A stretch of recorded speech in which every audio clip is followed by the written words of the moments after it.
This is what to feed your baby frontosas. I'm doing an update video on what I feed my baby frontosas because I've changed what I feed my baby frontosas. I still start out with the algae wafers, and after they get to a certain size, a little bit smaller than this, I've changed to raw peeled shrimp that you can buy that's frozen in the meat department or frozen food department of your grocery store. An important thing to remember is to thaw out your shrimp by putting it in a bowl and adding some water. It can take up to an hour and a half to thaw out the shrimp. I do not recommend thawing it in a microwave, as it can make it tougher and not as enjoyable to the frontosas, or they won't eat it at all.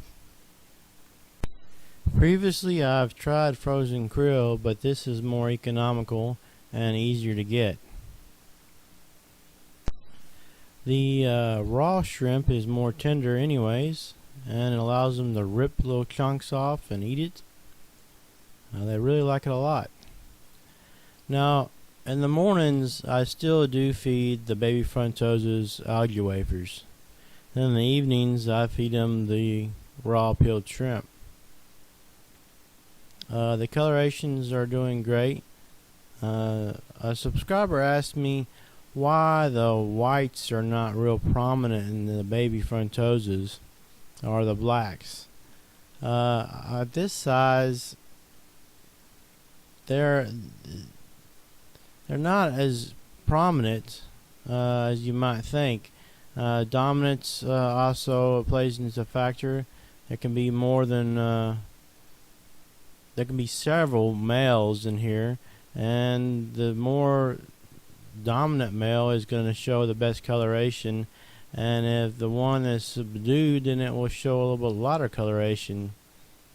A lot of factors have to do with the coloration. Now, I do know that some of my bigger frontosas from a different pair, they're about 2 inches, a little bit less than 2 inches, have a lot more prominent white and black, and their blues are really good. I think it has to do with parentage, and also on a lot of different factors like water quality, feeding, temperature, water changes, things like that.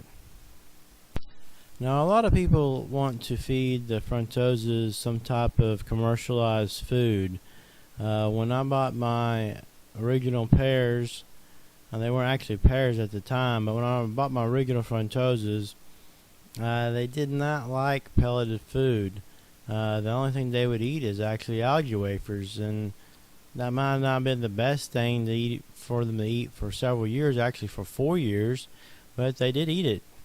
I don't feed my large frontosas algae wafers anymore. I just feed them this shrimp. I did not think that tilapia and the Cyphotilapia was very appetizing by the larger frontosas. They did eat it, but they didn't seem like they really enjoyed it. So recently, last week or the week before, I've switched to shrimp because I knew that they liked krill, but I wanted to save some money and see what I could get from the grocery store. And this is shrimp that you could, cook and eat yourself, and it's not too expensive. I hope this helped you. If you liked this video, share it, give it a thumbs up, and subscribe to Ricky Kennerly Cichlids, where fish swim.